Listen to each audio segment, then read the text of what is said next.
ইয়া রাব্বাল আলামিন আল্লাহ, প্রবাসে যারা আছে, বিদেশে যারা, মা বাবার কথা মনে পড়লে, কলিজার টুকরা সন্তানদের কথা মনে পড়লে দরজা লাগায়া রুমের মধ্যে বসে বসে কাঁদে।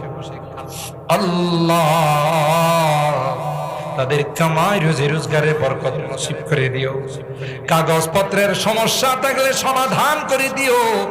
ও রব্বি করিম আল্লাহ, আজকের মোনাজাতে বারবার মা বাবার কথা মনে পড়তেছে, জানি না কার মা নাই কার বাবা। এ মালিক, কতদিন হয়ে গেল মা বাবার মায়াবী চেহারাগুলো আর দেখি না।